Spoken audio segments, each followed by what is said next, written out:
guys, welcome back. It's your boy SoCraft coming back with another video. Sorry about this camera work.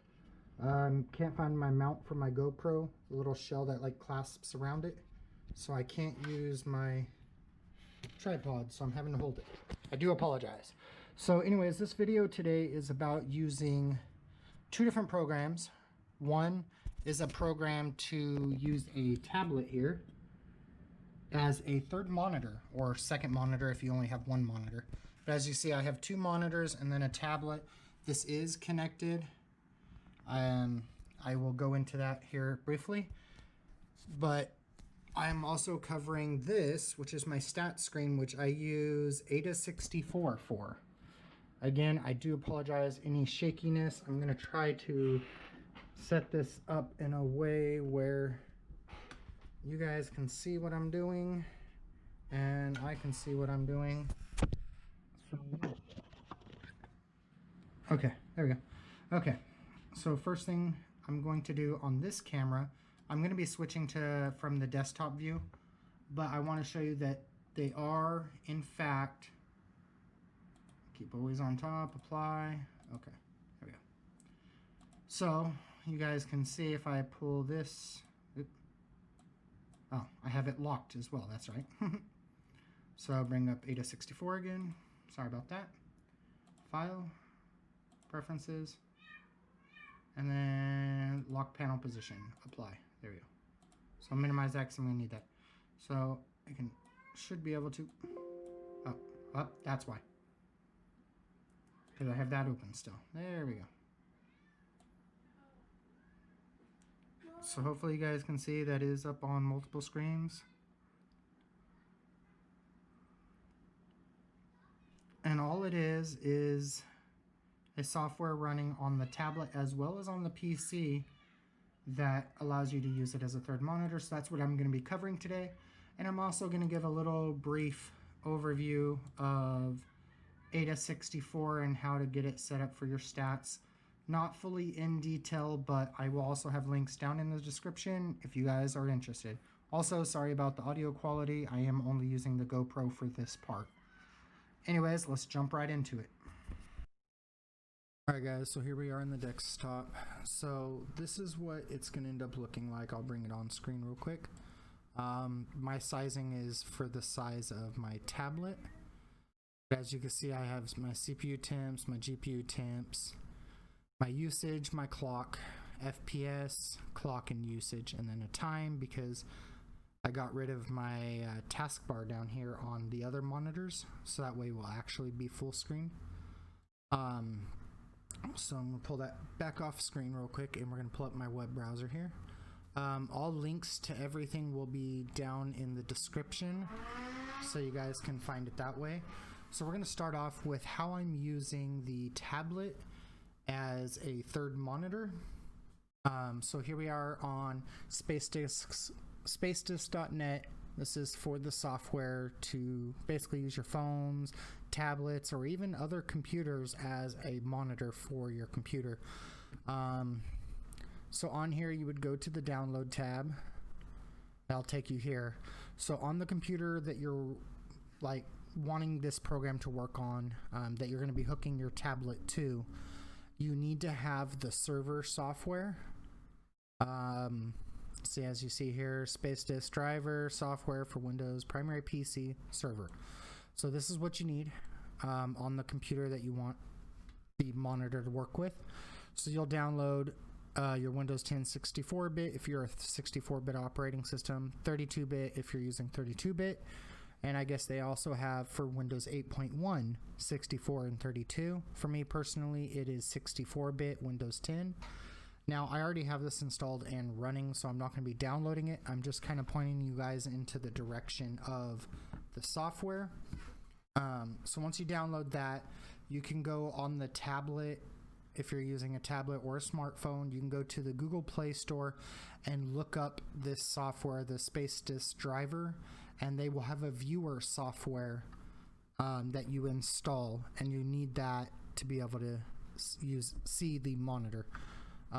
Or use it as a monitor. But if you're using a laptop as another screen for your tower, you can actually get the viewer software for secondary machine, you can get it for Windows.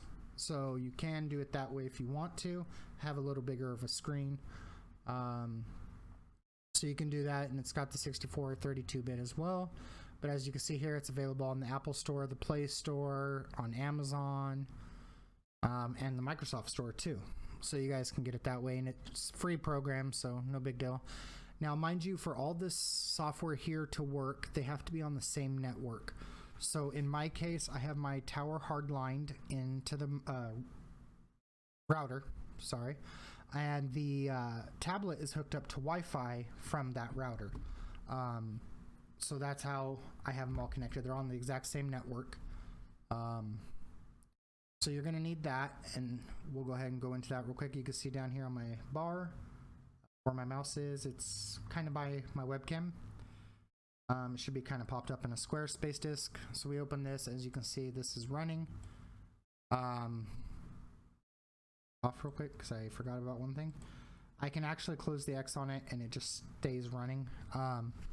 So that's the software up. You do need your IP of the computer that has the server running. That's how you're going to connect. So I can't show you on here the software for the viewer. I will do that separately, hopefully, but the viewer will pop up with a computer name. Let's say, for instance, right here, a computer name, and then underneath it, about that far in, you know, spaced in, it will have the IP address, so you know exactly which one you're clicking on, just in case if you have multiple computers running the software. If you're only running the one, you should only see one in that list, and you just click on it and it will connect to it as a display. Then we have, if we look in here to my display settings real quick, that full screen, there we go. As you can see here, this is the pattern I have it set up. So I have my two normal monitors hooked in with the display port on my graphics card, and the bottom one is the tablet. So you can see how you can basically use it exactly like a normal monitor. Let me actually click on it. This is how I got the information as well, which you'll need this. Display resolution. This is for the tablet. It's a 1024 by 768. That's the screen resolution of the tablet. So you need your information for that one, because when it comes to the stat screen here, you want to make sure it is set up to the size of that screen so it takes up the whole real estate of the screen, which actually ends up working out pretty nicely. So now with that all said and done, you guys know how to do that part, hopefully. Any questions, just leave it down in the comments down below. For the next half, we're going to cover two different software you might want to have installed, well, that you need installed. One of them is aida64. I highly recommend this for your stats window, and not like the cam software from NZXT. That one won't cover the whole screen. Whereas in aida64 here, as you can see, I did a custom background. This is all 100% custom. When you first start out, it is just a black little box. That's it. So you set it up 100% however you want. As you can see, I have the halo fonts and all that. So we'll get into that real quick now. Okay, so you'll come here to the downloads, and you want to download whatever one you need, which actually I believe it's this first one. Yeah, the exe file. You can actually get the zip file if you want to, but I just went ahead and went for the 64 Extreme, and I hit the download and download that.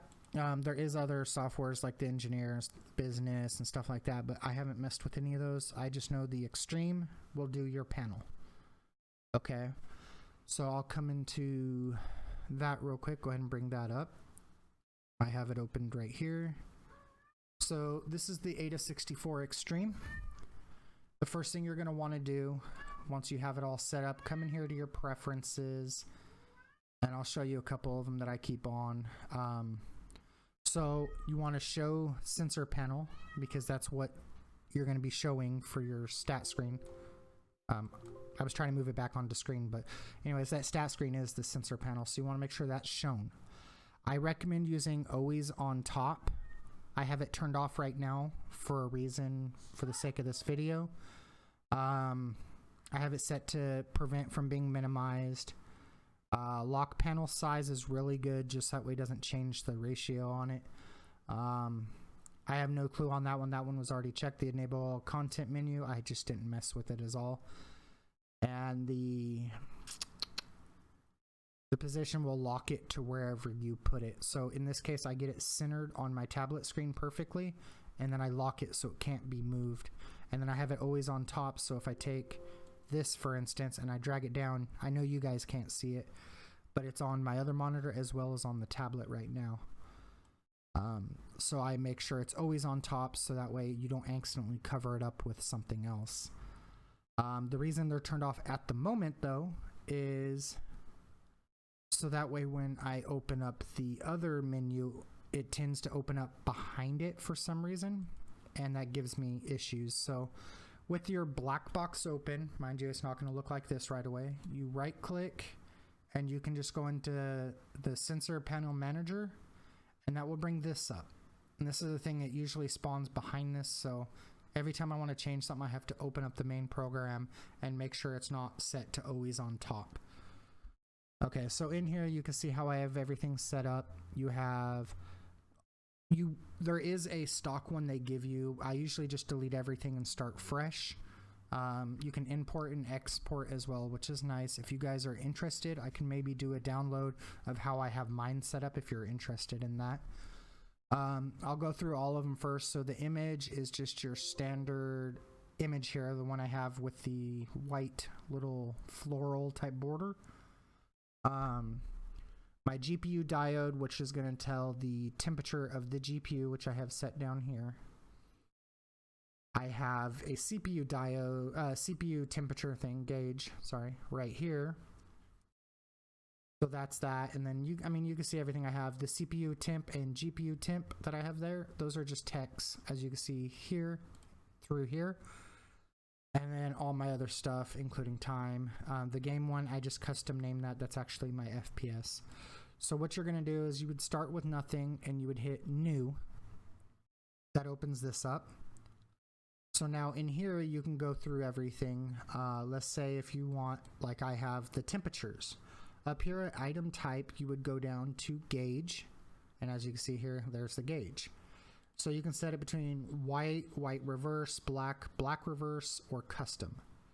I haven't really figured out the custom yet. I haven't messed with it, so. Okay, so let's say we're just gonna leave it as white. I recommend putting it to large, just that way it fits out the screen nicely. And just for the sake of this, I'm just gonna go with that. Okay, and then you can control your text size. We'll set that to 20 to make the number bigger on the inside. You can do whatever you want. Fonts, it uses whatever fonts you have installed on your computer. My Halo font, for instance, is something I've added to my Windows machine. So I can go ahead and select that. Doesn't really make a difference on the gauge, to be honest, but I can do that. And you can see how they look now. It's kind of interesting, and I guess I didn't do that before on the other one, which I'm going to go back and change that. I'll cover that with you guys though. So in here you can look under temperature, which it should be right there. So you have this section here, temperatures. So you have motherboard, CPU diode, you have PCIe, chipset, PCH diode, VRM, GPU diode, everything like that. So you can select, like, if you want your GPU diode, so it would tell you what the GPU temperature is. You would select that, and then you would hit OK. And that will place it on the, let me close all this real quick just so that way I can show you. It will place it probably up in like this corner up here at the top. And what you do to put it where you want, there is a way to place things however you want. So if I right click, for instance, on the time right there, you can see move. So I do that, and then now you can see it's moving. So you can actually drag and drop them where you want. It can be a little finicky. I don't mess around with it that way. I do it the other way, which if I come into here, so we can set this to the side real quick. Let's say You know, I think this needs to be fixed a little, my CPU and GPU label, GPU and temp label. So we'll click on GPU. If you click where it says 20px, it cycles through 1, 5, 10, and 20. That's how many pixels it's going to move. And then you have arrows to select which direction you want it to move. So in my case, I'm moving the GPU, and I want to move it that way slightly. There we go. Now it's centered. I could do that again on CPU and move that over one as well. There we go. Okay, that's actually been bugging me. So we're gonna real quick just export this, and I'm gonna save it as the same thing and cover that up. There we go. Okay, so that's how you get them moved around to however you want. Let's see, let's bring it into, yeah, sensor items. So for like CPU usage, so let's see, core clock, CPU usage. So there's a lot you can pick from, obviously. There are some things like GPU temperature. If you don't pay for the license key, it will say trial across it and it won't tell you the temperature. But on G2A, they have it for like $2.60 USD. So you can get the CD key there for it, and there you go. What was I looking for? Okay, let's see. Let's just go with the CPU clock. So you would select that if you wanted that. Then you have all your settings here, like the style, which is the color for the label. So where it actually says CPU clock, you can change that color by changing it here. You can make it bold, italic, and put a shadow. The font, the width, so from end to end of the words, how big it is. I believe it also includes the percentage. Text size and all that is adjustable. And then in here, for values in units, make sure it's set to the proper values. For the CPU clock, it's megahertz, so make sure that's set right. You can change the color again, the width, and all that. And then you have the bar itself, which is the, well, actual bar like you can see on CPU usage there. You want to click show bar, and that will bring this up so you can do width and height and all that. You can add a frame, a shadow, 3D effect, stuff like that. You can make it read right to left instead. And then you can set your colors. I usually only worry about min and max. So for something that's a percent, you would just do 0, and on max you would do 100 for something that is a percentage. For my FPS, for instance, I have it set to like 600 or something like that. Even though I'm not going to get that FPS, I wanted it to be higher so it actually showed the FPS. So we're going to go ahead and close that because I don't want to add nothing new. I already got mine set up how I want, and as you can see, that's how I have mine set up at the moment, which makes this, I do have this picture downloaded.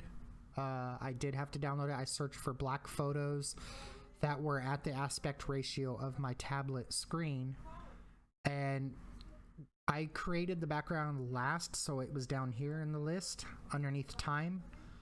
So I just had to highlight it, and you could see move up, and I put it at the very top so everything's on top of it. Now, I had a big issue with the FPS.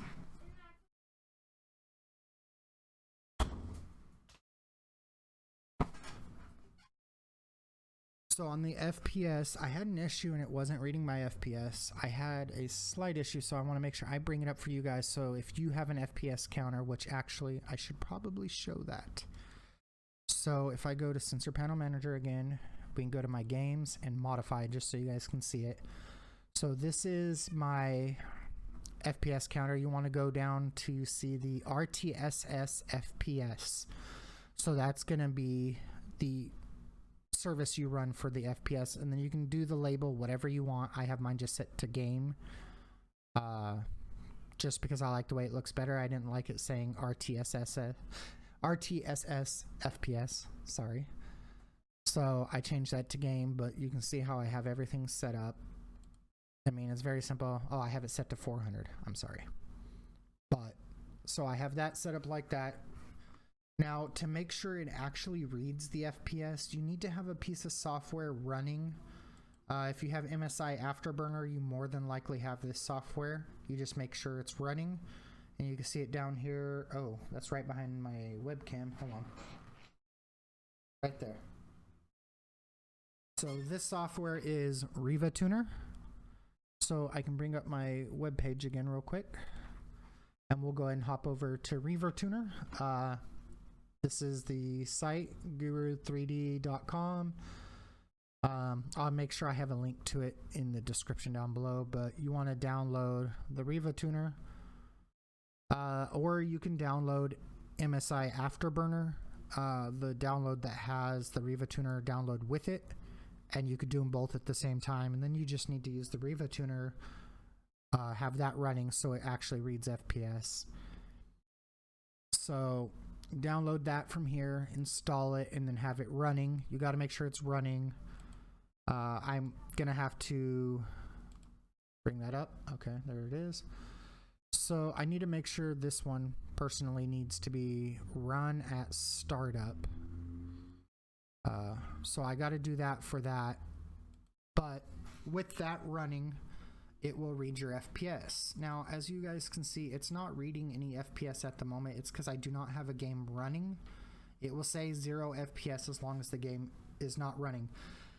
When you're running a game, the game also has to be in the foreground. So let's say you're actually clicked into the game window and you're playing, you can actually see the FPS being shown live on your tablet screen, which is really handy to have so it's not up on the actual screen itself where the game is, so it doesn't take up any room. It'll be on that third monitor instead.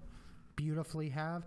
But the second you, let's say if you tab out, and let's say if you have multiple monitors and you're clicking on the other monitor and that's no longer in the foreground, it's going to stop reading the FPS. So the game does have to be in the foreground. Other than that, that's pretty much it. I will get my files together, including this wallpaper if you're interested with this look, and I'll include a couple extra ones as well. And I will try to get that as a download in the description soon. So if you guys would like yours to look just like mine, you can. Obviously, the font might be a little different just because you probably don't have the Halo font. There's a lot of videos on how to download fonts and install fonts to your computer. So you can pretty much do any font you want as long as it's installed to your Windows machine. Okay, and now I wanted to cover, I guess, on the background. So if I go into modify real quick, you can see image file. So you would browse to wherever you have this image file saved and select it that way, and that's actually how I did it. And then again, like I said, mine was down here. I had to move it to the top so everything was on top of it. And yeah, so that's pretty much it.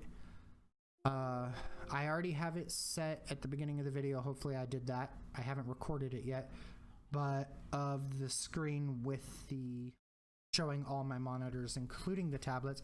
But hopefully you guys found this informational. If you have any questions, feel free to ask down in the description. And I do apologize, it's been a while since I've uploaded. Been trying to find work. So anyways, guys, like I said, if you find this entertaining or informational, please leave a like. If you're new around here, subscribe, hit that bell icon to get notifications, guys, and let me know what type of content you want to see next. I have a couple games lined up to be recorded. I'm also streaming on Twitch now, so I'll have a link to my Twitch channel in the description if you guys want to check that out and come follow. I also have a Patreon if you want to help support the channel to help it grow even more. The link for that is down in the description. And if you're curious about my PC specs, again, down in the description, I have listed all my PC specs. Anyways, guys, I love you all and have a great one. Bye-bye.